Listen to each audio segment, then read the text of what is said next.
نوم مبارک چراشی نو درود شریف په وایما صلو علی الحبیب صلی الله تعالی علی محمد صلی الله زما خوږو اسلامینو د قارون عبرتناک واقعه درته بیانوم په توجه سره واورئ او په زړه ګلدسته کې ځای ورکئ. نبی پاک صلی الله علیه و آله وسلم نهم علماء کرامو په تفاسیرو کې ذکر کړي مختلفو احادیثو په روشنۍ او قرآن پاک آیتونو کې هم دا واقعه موجوده ده. قارون د الله پاک نبی حضرت موسی علیه السلام د تره زوی و، ډیر ښایسته هم و او آسمانی کتاب د تورات عالم هم و او قاری هم و. بیا الله دته مال ور عطا کړو. روایتونو مطابق قارون با چراوتو نو په ډېر شای زناورو باندې با صرف د ده خزانو چابیانې پرتې وي. دومره مال ملاو کېدانه بعده په کار خدا و چې د الله په حضور باندې سر ښکته کړی، شکر یې ادا کړی، مګر دا بدبخته بد باطن ووتو او سرکشي لارې اختیار کړله او دی منافق شلو. علماء کرام فرمایي قارون حضرت موسی علیه السلام سره به حسد کولو، بس دغه بدبختی ځان له یو خلکو لښکر جوړ کړلو، یو عالیشان کور یې جوړ کړله او د هغه دروازه او د هغه دیوارونه یې د سرو زرو نه جوړ کړل. بني اسرائیل به سهار او ماښام د خواته راتلل، خوراکونه به یې کول او دا ګپې شپې خنداګانې به وې. حضرت موسی علیه السلام د ده دا جمله خباساتو باوجوده به هم حسن اخلاق مظاهره د سره کوله او ده به هر وخت حضرت موسی علیه السلام ته تکلیف ورکولو، سرکشي به یې کوله او ورځ په ورځ یې د ده تکبر زیاتېدو. پس څه وخت چې الله جل جلاله په قرآن مجید کې کم ذکر چې دی هغې مطابق الله رب کریم زکات حکم نازل کړو. حضرت موسی علیه السلام قارون ته د زکات حکم وکړلو. بس دا بدبخت د مال په لالچ کې راغی او د بدبختی بې حیایي انتها وکړه. هغه یوې ښځې ته د ډېر شی روپو لالچ ورکړو او په دې خبرې راضي کړه چې ته د الله پاک نبی حضرت موسی علیه السلام باندې د بدکارۍ الزام ولګوه. ښځه مال په لالچ کې راغه او دې غټې ګناه باندې دی رضامنده شوه، خو لیکن د بني اسرائیلو په دومره لوی لښکر کې حضرت موسی علیه السلام باندې دی دا الزام لګولو جرأت نشو کولی. بس د الله خوف په وجه سره دې ښځې دا ټول بیان وکړو چې ما ته قارون داسې وي چې موسی علیه السلام داسې خلاف داسې خبرې وکړه. د قارون دا انتهایی شرمناک کار باندې حضرت موسی علیه السلام ډېر زیات خفه شو او الله جل جلاله ته په سجده کې سر کېښو او عرض یې وکړو ای الله پاک که زه د ستا ریښتونی رسول یمه نو په قارون باندې خپل غضب نازل کړي. حضرت موسی علیه السلام دا دعا داسې قبوله شوه. الله رب کریم ځمکې ته حکم وفرمایلو چې ای ځمکې دا قارون ونیسه. قارون سره د خپلو ملګرو یارانو دوستانو په دې ځمکه کې ښخ شولو ژوندی. حب دنیا سے تو بچا یا رب، عاشق مصطفیٰ بنا یا رب، آہ طغیان یا گناہوں کی پار نیا میری لگا یا رب، نفس و شیطان ہو گئے غالب، ان کے چنگل سے تو چھڑا یا رب، حر سے دنیا نکال دے دل سے، بس رہوں طالب رضا یا رب، صلو علی الحبیب صلی الله تعالی علی محمد صلی الله علیه و آله وسلم.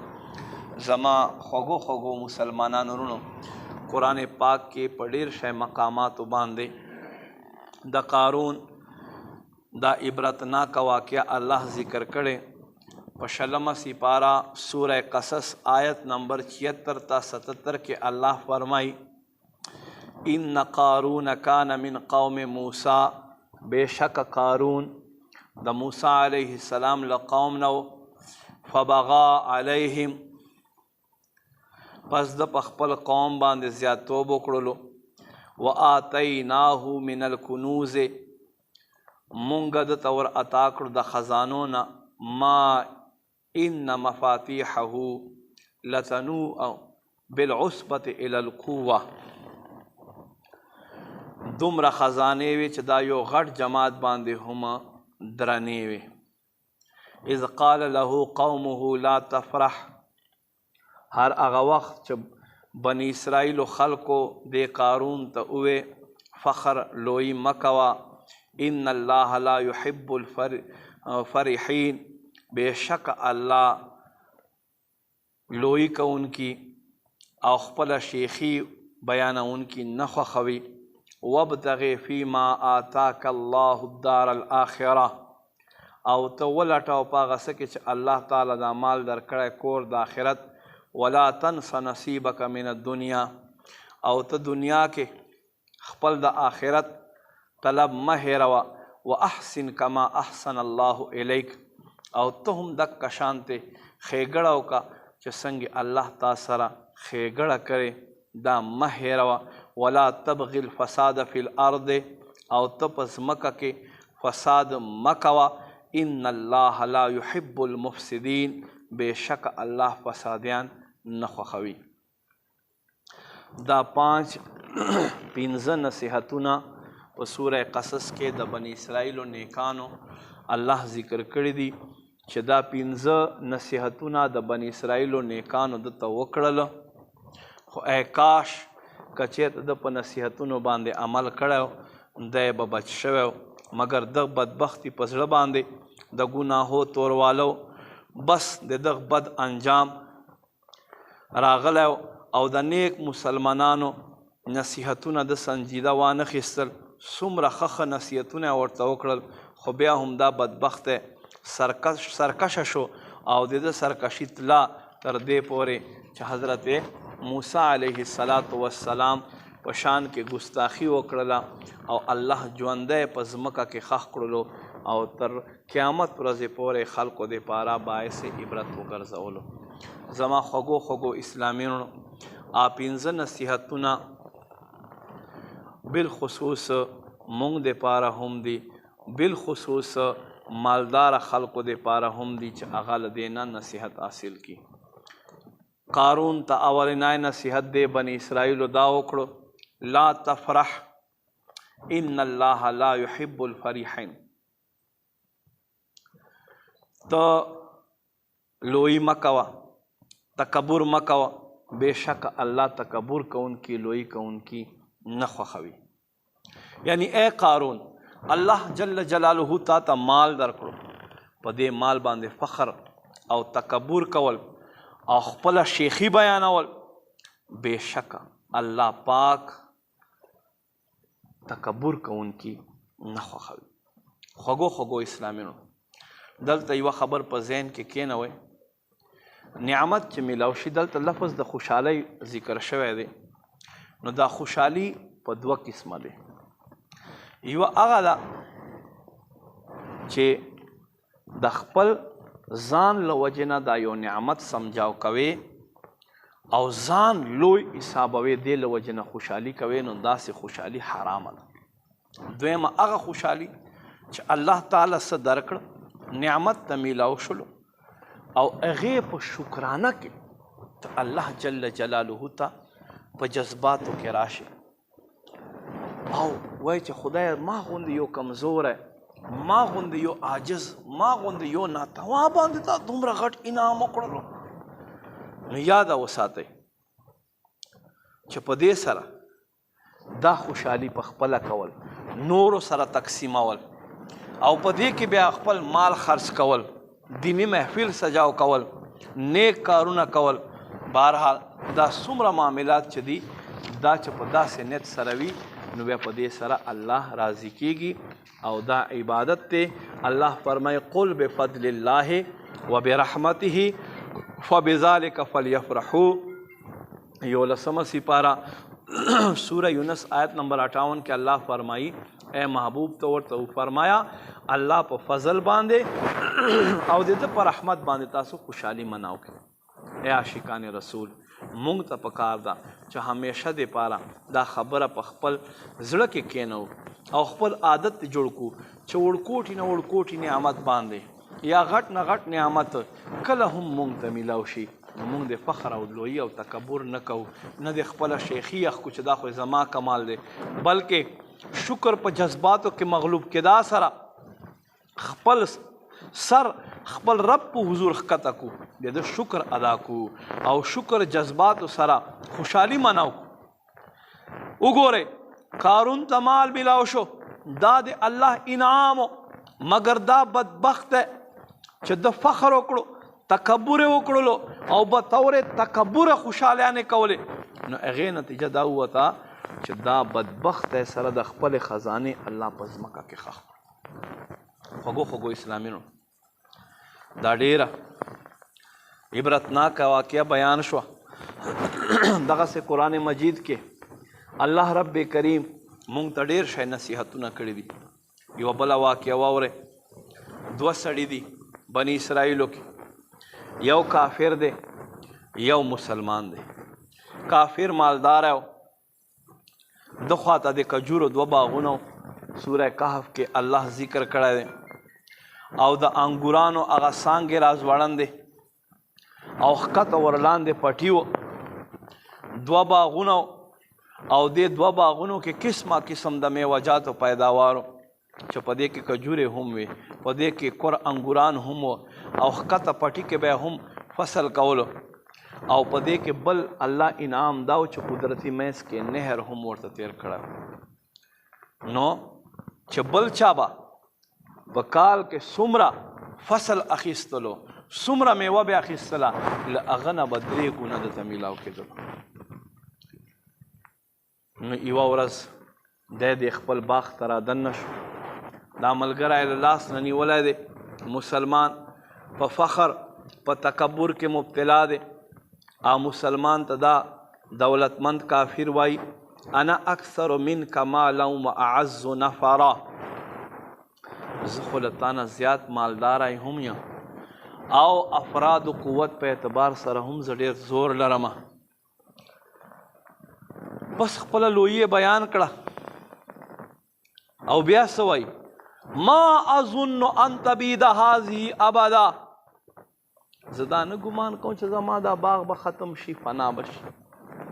هغه چې مسلمان او غریبو خو هغه ته الله ایمان لا زوال دولت ورکړی، هغه ته ووې اکفرت بالذي خلقك من تراب ثم من نطفه ثم سواك رجلا، آیا ته کفر کوې هغه ذات سره چې تیل خاورې پیدا کړی، بیا له د اوبو نه قدره قطرې نه بیا یې ته یو برابر ټیک سړی کړی، لکنه هو الله ربي، لیکن هغه الله زما رب دی، ولا اشرک بربي احدا، او زه خپل رب سره څوک هم شریک نه ګرځوم یو، ولولا اذ دخلت جنتك قلت ما شاء الله لا قوة الا بالله. او ولې داسې ونه شول چې ته دا باغ ته رادننه کېدې نو تا به ویلي چې ما شاء الله هغه څه چې الله وغواړي لا قوة الا بالله، نشته د نیکي طاقت مگر الله له جانبه. ان ترني انا اقل منك مالا وولدا، ته نه ګورې ماته چې زه یم ستا په اعتبار سره مال او اولاد په اعتبار سره لږ فاسا زر دی چې زما رب به ماته د آخرت را عطا کړي. وما عزتمندو قدرمندو هغه مسلمان پورې وخندل، تکبر یې وکړلو، لاړو رخصت شو، شپه تېره شوه. په سهار چې دی باغ ته راغی څه ګوري چې هغه باغ چې دی د کمې هغه کوټونه کمرې پکې جوړې کړې وې سره د خپلو چتونو الټه خوران او خوار پروت و هر څه پکې الله سوځولی و. نو چې راغی غریب مسلمان نصیحت ور یاد شو او خپل تنده یې ونیولو و یا لیتنی لم اشرک بربی احدا، ای کاش چې ما خپل رب سره څوک شریک نه وای ګرځولی، دا ما څه وکړه، کاش چې ما دغه مسلمان نصیحت منلی مګر اوس څه کېدل صرف پچتاوا افسوس. الله فرمای ولم تکن له فئة ینصرونه من دون الله، ولې داسې ونه شول چې ده لره الله نه علاوه څوک مدد کوونکي جوړ شي، وما کان منتصرا او دی ونه ګرځېدو د بدل اخیستلو قابله. هنالک ولایت لله الحق، دقه ځي باندې پته لګي چې ټول اختیار د رښتوني الله دی، ټول اختیار د رښتوني الله دی. زما خوږو خوږو اسلامینو وګورئ قرآن څنګه ښایسته خبره کړې ده. قرآن پاک دا جمله په زړه باندې څنګه ښایسته نقش کېږي، الولایت لله الحق، چې ټول اختیار د رښتوني الله دی. نو که څوک فخر کوي ځان لوی حسابوي په کومه خبره تکبر کوي، زمونږ څه شی دی الولایت لله الحق، ټول اختیار خو دغه رښتوني الله دی. زما خوږو خوږو اسلامیانو لہذا فخر نه دی کول پکار، تکبر نه دی کول پکار، خپله شیخي نه دی بیانول پکار.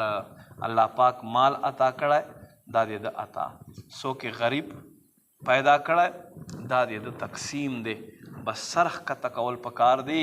حدیث شریف کې راځي معجم الاوسط په جلد نمبر 3 صفحه نمبر 382 کې حضور فرمای من تواضع لله رفعه الله، کم بنده چې الله دې پاره عاجزي اختیار کی اللہ بدغ بندہ تا بلندی اچت والا ور آتا کی. بٹھا دے اپنی ہستی کو اگر کچھ مرتبہ چاہے کہ دانا خاک میں مل کر گلے گلزار ہوتا ہے. اللہ پاک دے منگ تا مال دولت خ آواز خ اخلاق خ عقل مندی او نور نعمتونو په معاملہ کې فخر تکبر او خپل شیخی بیانولو نه دی اللہ مونږ محفوظ فرمائی او خود پسندینه مو دے بچ کی.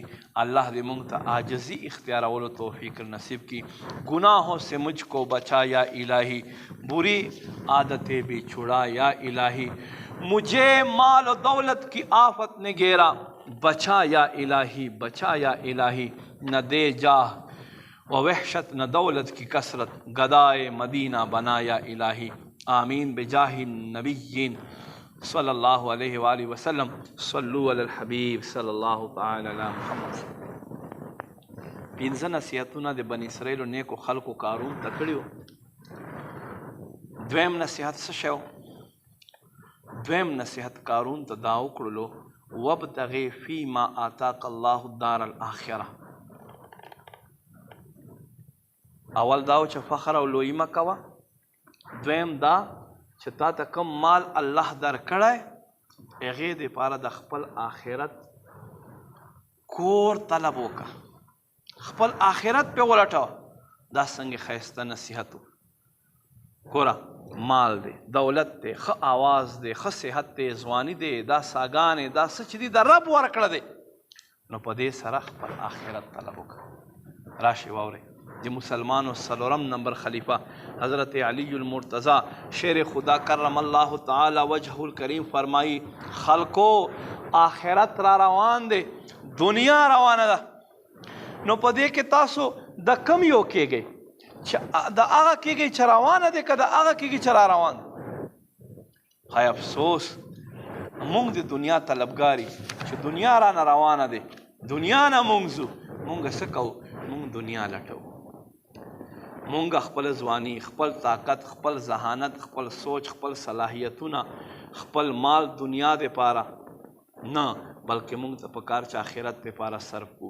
دا ځواني، دا طاقت، دا مال و دولت وغیره اگر چې ختم شي خو آخرت په باقي پاته وي. دې لجاته عقلمند ته پکار ده چې د خپل آخرت طلب وکړي. یو ځل حضرت عمر بن عبدالعزیز رحمت الله علیه خلیفہ سلیمان بن عبدالملک سره په سفر باندې روان شو. پخوا خو به په دې خرونو په خچرونو باندې سفر و، بیا به چېرته پاتې کېدل ته به یې خیمې لګولې. نو خلیفہ سلیمان بن عبدالملک خپل سامان مخکې ولېږلو او ځان دپاره هلته خیمې جوړې کړې. او حضرت عمر بن عبدالعزیز رحمت الله تعالی علیه ونلی. پس څه وخت چې منزل ته لاړو نو دوی خو له مخکې نه خپلې خیمې جوړې کړې وې، ټول وردننه شو. څه وخت تېر شو د حضرت عمر بن عبدالعزیز رحمت الله علیه پته ونه لګېده. نو سلیمان بن عبدالملک ورته ویل معلومات یې وکړې سړی څه شو؟ نو یو کس ورته راغی چې جي دی خو مخې ته ناست دی ځنګل کې، یوې ونې سره یې ټیک لګولی دی او په چغو چغو سره جاړي. بس دی پسې راغی ورته وایي ای ابو حفص، حضرت عمر بن عبدالعزیز رحمت الله علیه کنیت دی، ولې جاړې؟ څه جواب یې ورکړو؟ بادشاه یې وخت دی، ورته فرمایي د خپل آخرت په غم کې ډوب یم. وایي هغه څنګه؟ وایي ما ته د قیامت ورځ یاده شوه. دا وګورئ تاسو ځان سره خیمې راوړئ، ټول خپلو خیمو ته وردننه شولو.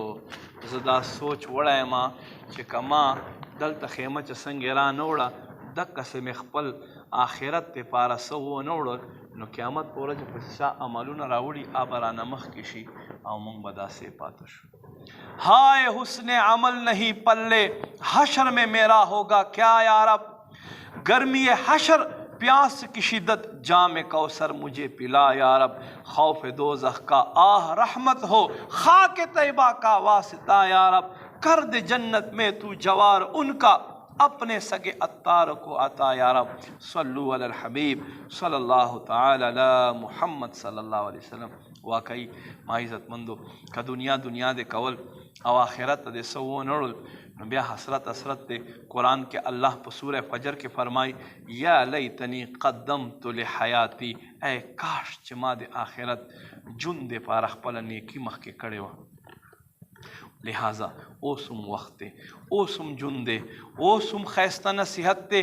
اللہ فرمائی قبول ہے کہ وابتغی فیما آتاک اللہ دار الاخرہ، ولټوه کوم مال چې الله تعالی درکړی په دې سره کور د آخرت.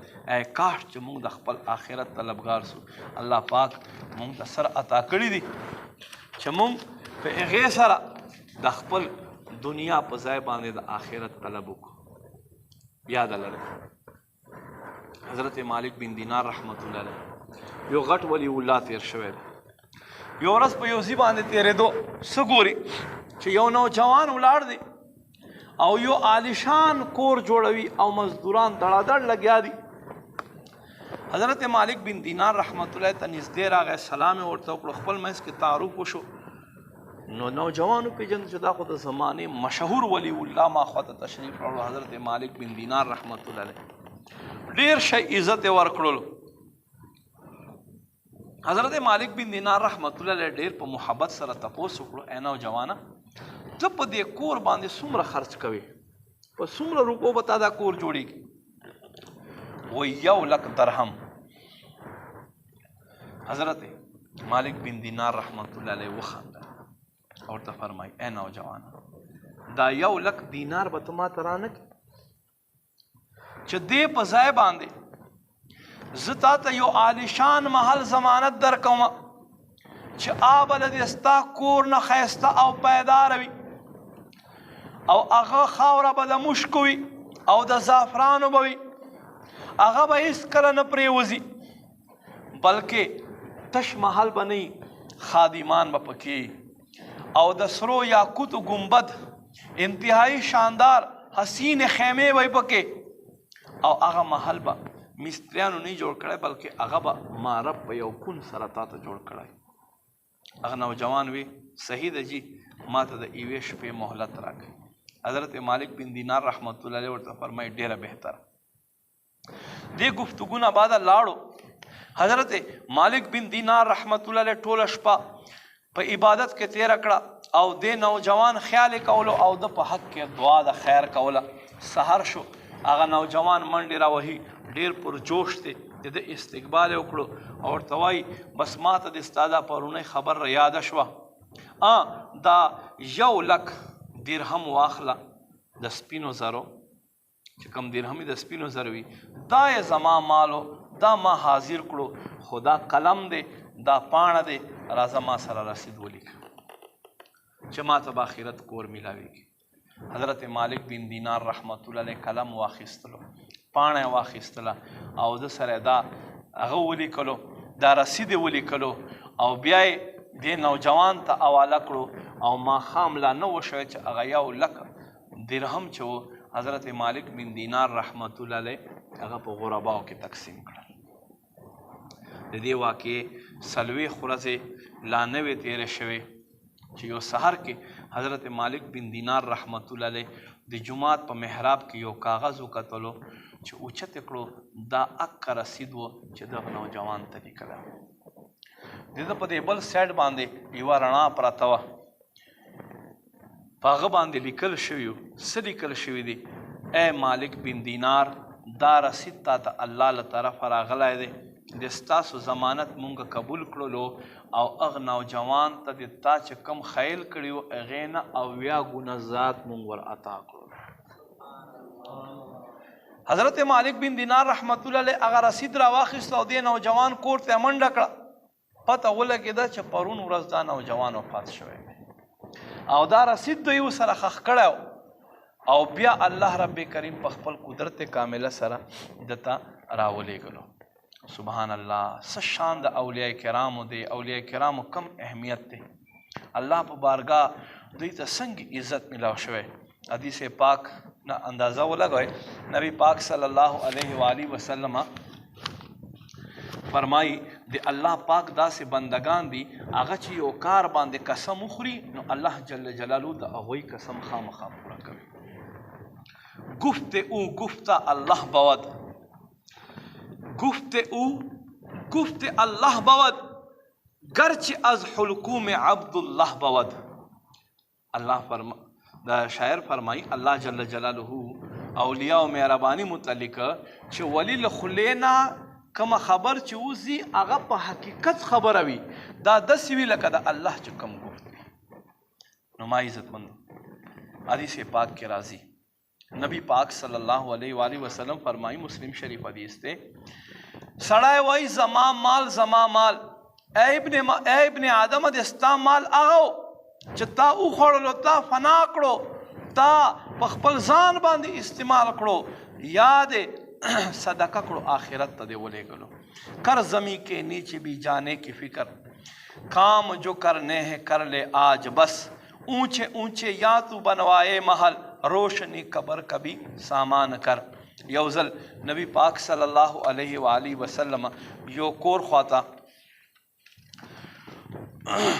یوه بیزه ذبحه شوې وه نبی پاک صلی الله علیه و آله وسلم په کور کې یو ځل بیزه علاله شوې وه او حضور نبی پاک صلی الله علیه و آله وسلم تشریف راوړلو وی فرمایل ای ام المؤمنین عائشہ صدیقہ رضی الله تعالی عنها دا راته ووایه څه په کور کې شته ما بقا منها څه پاته دي ای عائشہ هغې وی د بیزې لږ غوښه پاته دی نوره مو ټوله تقسیم کړله وایي څه شی پاته دي وایي دا اوږې د مخې خپې چې کومه حصه دی دا غوښه پاته دی نبی پاک صلی الله علیه و آله وسلم فرمایل بقیه کلها غیر کتفها نوره پاته دی سوا د دې اوږې چې کومه مو الله په لار کې ورکړه پاته دی او دا منکره چې پراته دی دا په حقیقت کې ونشته ولې چې دې لره زوال دی دا به هضم شي او کم چې الله په لار کې ورکړلی شو هغه لره زوال نشته انت للمال اذا امسکته فاذا انفقته فالمال لك ته د مال لره چې کله ځان سره ساتي دې چې مال تا سره ده ته د مال حفاظت کوي خو کله چې تا الله په لار کې ورکړو اوس مال ستا حفاظت کوي مال ستا حفاظت کوي نو ما عزتمندو قدرمندو مونږ ته پکار ده چې مونږ هم الله جل جلاله په لار کې خپل مال نه صدقې او خیراتونه کوو یو ځل د ټولو مؤمنینو مور حضرت ام عائشہ صدیقہ رضی الله تعالی عنها په خدمت کې یوه ښځه حاضره شوه او هغې یو لاس کار نه کولو نو دې تپوس دې وکړو چې دا ستا د الله څه کار ولې نه کوي، څه معامله دی؟ نو دې وی زما پلاره ډېر غټ سخي و، زکات پې ورکولو، مهمان نوازي بیا کوله، څوک په هم چې راغو خالي بیا نه پرېښودله، تر دې پورې چې وړه نه وړه نیکي بیا نه پرېښودله. خو زما مور چې وه هغه ډېره کنجوسه وه، هغه ډېره بخیله وه او هغې به الله په لار کې ورکړه باندې هغه نه کولو. یو کال زما پلار وفات شو، دې نه 2 میاشتو بعد زما مور هم ورپسې وفات شوه. مخکې ورځو کې ما په خوب کې پلار او مور وکتل، ما وکتلو چې زما پلار چې دی هغه د 2 زیړ رنګ څادرو کې پټ دی او د تر مخه یو نهر بهیږي. ما تپوس وکړلو ای ابو جان، ما ته وفرمیل ها بچی. ما ورته وی څه حال دی؟ ما ته وی د نیکي کولو انجام ښه وي. ما رب هغه ما تر عطا کړو چې څه ما په دنیا کې کړي وو. ما تپوس وکړو چې زما مور وی ولې هغې انتقال شوی دی؟ ما ورته وی چې ها هغې انتقال شوی دی، مړه شوې ده. نو ما ابو ما ته ووی چې های افسوس، هغه له موږ نه لرې دی، ګس طرف ته وګوره. دی وایي زه ګس طرف ته لاړم، ما وکتل چې زما مور په داسې حال کې وه چې په دې لاس کې دا چربي یوه ټوټه وه او په جسم باندې تهبند و چې هغې سره دې خپل ځان پټولو او دې وی های غلطي، های افسوس، های زه خو تږی یم، دا آواز یې لګولو. ما مور ته وکتل چې د دې به د ډېرې لوږې له وجې نه دغه چربي چې دی په لاسونو باندې ومږله، بیا بیا په دې باندې ژبه راکاږله. ما مور ته وی چې زما مورې ستا تر مخه خو د اوبو نهر بهیږي، ته ولې نه څکې؟ نو دې ما ته وی چې زه څکم نه، بلکې زه له دې نه منع کړلی شوی یم. بس ما دا اراده وکړه چې زه خپلې مور ته اوبه ورکړمه. نو ما په یوه لپه کې مور دپاره اوبه راواخیستلې او څنګې مې چې ورکړلې نو آواز وشو چا هم چې دې ښځې ته اوبه ورکړلې د دې ښځې د لاس شل شي. ای افسوس، زه چې سهار راپاڅېدم زما دا یو لاس کار پرېښودی و. پس کله چې د ټولو مؤمنینو مور حضرت عایشه صدیقه رضی الله تعالی عنها دا واقعه واورېدله نو تپوس یې ترې وکړو، وایي ته د هغې کپړې ټوټې پېژنې چې ستا مور له ځان نه تاو کړې وه؟ عرض یې کړو ها. هغه دا وه چې ما مور ته یوه ورځ یوه ښځه راغوي چې ما ته دومره څه راکړه چې ځان پې پټ کړمه، نو زما مور هغه کپړه ورکړله، لہذا الله دې ته په آخرت کې هغه کپړه ورکړله. او دقسې وایي هغه چربي هم ته پېژنې؟ وایي بلکل. زما مور ته یوه ورځ دقسې څوک راغلي و او دې هغه چربي ټوټه ورکړې وه، نو بس هغه دې دپاره صدقه شوه او دا الله دې ته ورکړل، دې نه علاوه به دې نور څه نه ورکول. نو ام المؤمنین حضرت عایشه صدیقه رضی الله تعالی عنها وفرمیل الله اکبر، الله پاک څومره صفا فرمایلی دي فمن یعمل مثقال ذره خیرا یره، که څوک یوې ذرې برابر عمل وکړي دی بیا وویني، ومن یعمل مثقال ذره شرا یره، او څوک که د یوې ذرې برابر بد عمل وکړي دی بیا وویني. الله پاک دې موږ ته صدقې کولو توفیق نصیب کی او کنجوسی کولو نه، خپل مال الله په لار کې نه ورکول نه دی الله مونږ بچ او محفوظ کی. صدقې ډېر شی فضایل دي. قرآن کې الله فرمایي من ذا الذي يقرض الله قرضا حسنا يضاعفه له اضعافا كثيرا. الله فرمایي شته داسې څوک چې الله ته قرض ورکي، قرض حسنا، او الله بیا دا درته څو ګناه بړاو کی او درته ورکي. حضرت عثمان نهدی تابعی رحمت الله علیه بزرگ دی، د تچاوی چې حضرت ابو هریره رضی الله تعالی عنہ فرمایي چې بنده مومن یوه نیکي الله په لسو باندې بدلوي. حضرت عثمان نهدی رحمت الله علیه چې مدینه منورې ته راغی نو حضرت ابو هریره رضی الله تعالی عنہ په بارګاه کې حاضر شو او تپوس یې وکړو چې تاسو داسې وی؟ نو ده ورته وی نه، زه دا وایم چې الله پاک مومن بنده ته یوې نیکۍ په بدل کې 6 لکه ګونه زیات عطا کوي، 6 لکه ګونه زیات عطا کوي. سبحان الله. الله پاک څنګه مهرباني ده په خپلو بندگانو باندې، څومره مهربان دی. یاد لرئ صدقې کولو سره نبی پاک صلی الله علیه و آله وسلم فرمایي جهنم اور مړ کیږي. حدیث پاک کې راځي څوک چې الله رضا له خاطر صدقه وکړي الله رب کریم با د او د دوزخ په منځ کې صدقه چې دی هغه اور د پاره یو آړ وګرځوي. صدقه د الله غضب ختموي او بد مرګ له سړي نه لرې کوي. نبی پاک صلی الله علیه وسلم فرمایي په صدقې کولو کې تادي کوئ بلا دا بلاګانې چې دي دا له صدقو نه نشي اوړېدلی. فرمایي صدقه کوونکی په ورځ د قیامت د باندې دا صدقه سوری وګرځېږي. صدقې سره د بدګړې اویا دروازې بند شي. صدقې کولو سره حضور فرمایي د قبر ګرمي لرې کېږي. صدقې کولو سره مسلمان عمر زیاتېږي. صدقې کولو سره په مال کې برکت راځي، تکبر ختمېږي. او صدقه چې دی دا اویا قسمه بلاګانې له انسان نه منع وګرځوي. درېیمه خبره قارون ته د بني اسرائیلو نیکانو دا وکړله ولا تنسا نصیبک من الدنیا. دنیا نه خپله حصه مه هېروه. دنیا نه خپله حصه مه هېروه. دې متعلق فرمایي علما چې دې نه مراد کفن دی. په دې دنیا کې به تا ته صرف 2 څادر میلاویږي. ته وګټه، ته اخرا، ته ګاډي جوړ کا، بنگلې جوړې کا، اربپتی کربپتی هزارها میډلونه حاصل کا، د دنیا اعلی نه اعلی نعمتونه حاصل کا، خو صرف ولا تنس نصیبک من الدنیا. ته له دنیا نه خپله حصه مه هېروه. هغه څه شی دی؟ هغه 2 څادرې کفن. نصیبک مما تجمع الدهر کله ردار تلوا فیهما وحنود. یعنی ستا ټوله زندگی وګټله، جمع دې کړه، خو ستا په حصه کې 2 څادر راغه، هغه چې ته به پکې غونډولی کېږي او ستا په دې څادرو به خوشبوئی لګولی کېږي. ما عزتمندو قدرمندو، وہ ہے عیش و عشرت کا کوئی محل بھی جہاں تاک میں ہر گھڑی ہو اجل بھی، بس اب اپنے اس جہل سے تو نکل بھی، یہ جینے کا انداز اپنا بدل بھی، جگہ جی لگانے کی دنیا نہیں ہے، یہ عبرت کی جا ہے تماشا نہیں ہے، جیتنے دنیا سکندر تا چلا جب گیا دنیا سے خالی ہاتھ تا. خلیفہ عبد الملک بن مروان یو غټ شان و شوکت وال بادشاہ په اخیرني وخت کې د نه چا تپوس وکړو چې عبدالملک بن مروان څه محسوس کوي؟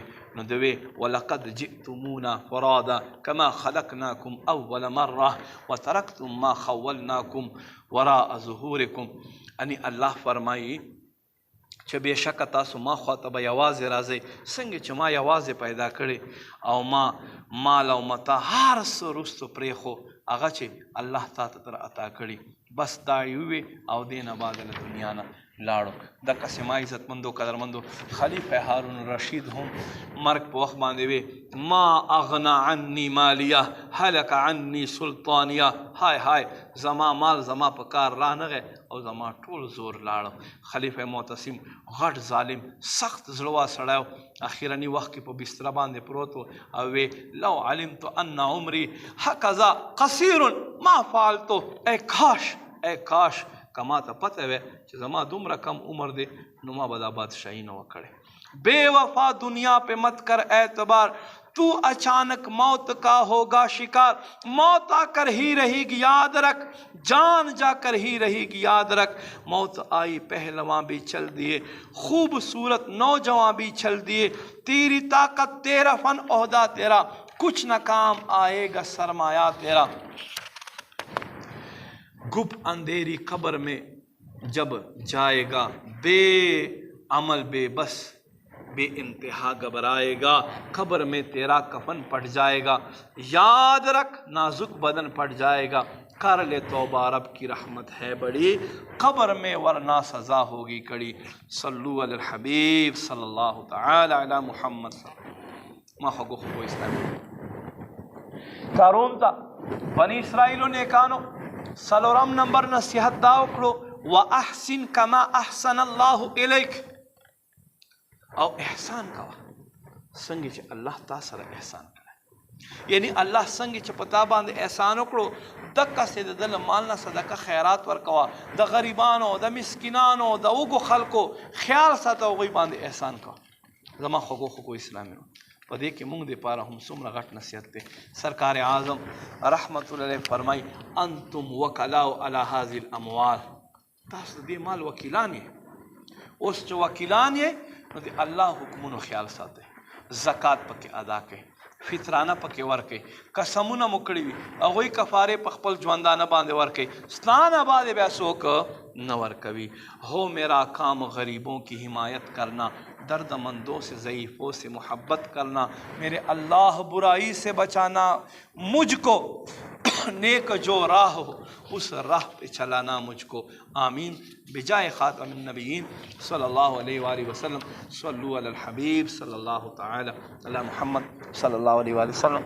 ما عزت مند پنځم نصیحت قارون ته د بنی اسرائیلو نیکانو دا وکړو، ولا تبغي الفساد فی الارض ان الله لا يحب المفسدین. پس مکه کې فساد مکوه، بېشکه فسادیان الله نه خوښوي. دا هم مونږ دپاره یو اهم نصیحت دی. مطلب دا دی چې ای قارون الله پاک تا ته مال و دولت تر عطا کړو، داسې انعامونه تر عطا کړه، نو ته اوس ګناهونه مه کوه، نعمتونه په نافرمانۍ باندې مه بدلوه. نعمتونه په نافرمانۍ باندې بدلول دا څه شی دی؟ دا فساد دی. حدیث شریف کې راځي په ورځ د قیامت په سړی د یوې خپې نه بله خپه نه واړوي تر څو پورې الله ته د پنځو خبرو جواب نه وي ورکړی.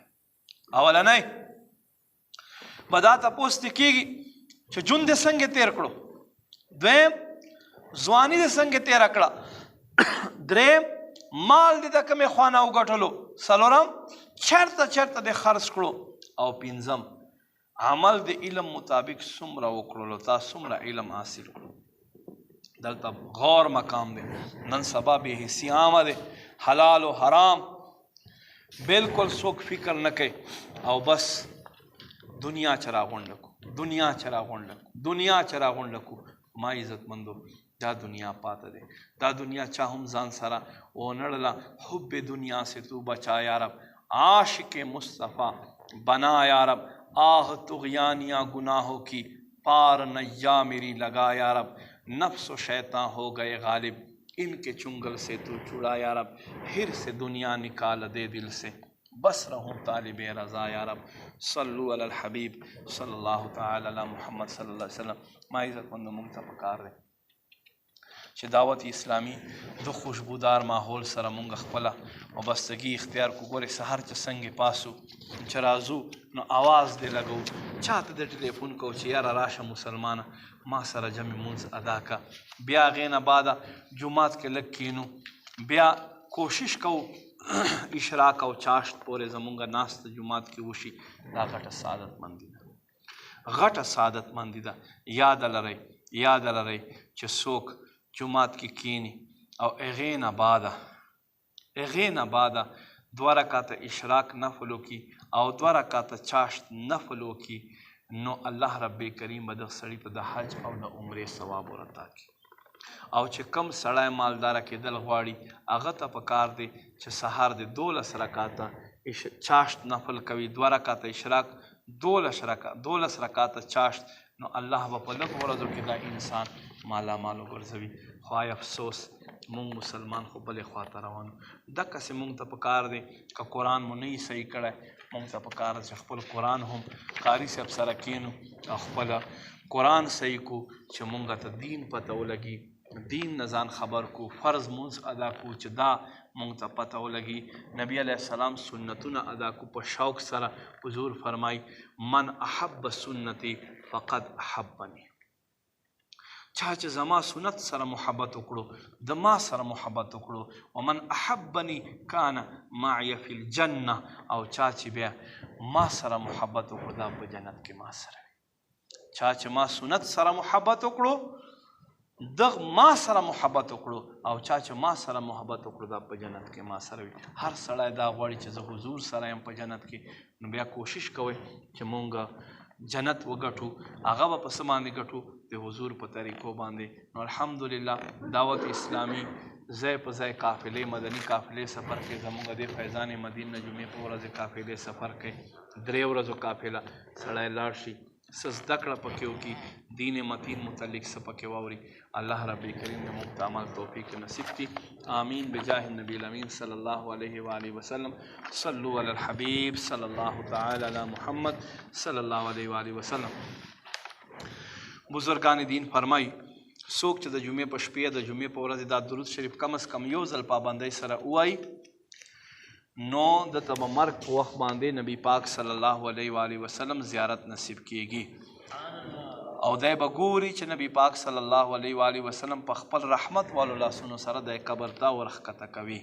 راځئ زه وایم ما سره ووایئ اللهم صل وسلم وبارک علی سیدنا محمد النبی الأمی الحبیب القدر العظیم الجاه وعلى آله وصحبه وسلم. حضرت انس رضی اللہ تعالیٰ عنہ نے روایت فرمائی نبی پاک صلی اللہ علیہ وآلہ وسلم ارشاد فرمایلو څوک ذات درود شریف وایي که ولاړو ناستي نه مخکې او که ناست ولاړې نه مخکې وایي الله ټول ګناهونه معاف فرمایي. اللهم صل على سيدنا ومولانا محمد وعلى آله وسلم. څوک چې دا درود شریف وایي د دې لپاره د رحمت اویا دروازې خلاصې وګرځېږي. صلی الله علی محمد. علامہ احمد صاوی رحمت الله علیه بعضې بزرګان دین نه نقل کوي فرمایي څوک چې دا درود شریف وایي نو د ته شپږ لکه ځله درود شریف ویلو ثواب میلاو شي. اللهم صل علی سیدنا محمد عدد ما فی علم الله صلاة دائمة بدوام ملک الله.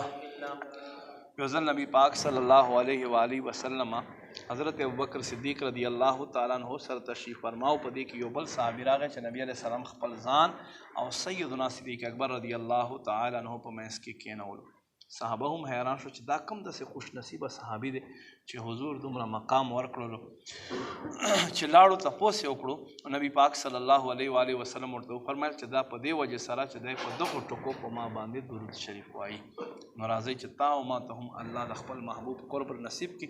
ما پسې ووایي اللهم صل علی محمد کما تحب وترضى له. نبی پاک صلی الله علیه و آله وسلم فرمانے آل شان دی څوک چې دا درود شریف وایي د دې لپاره زما شفاعت واجب وګرځېږي.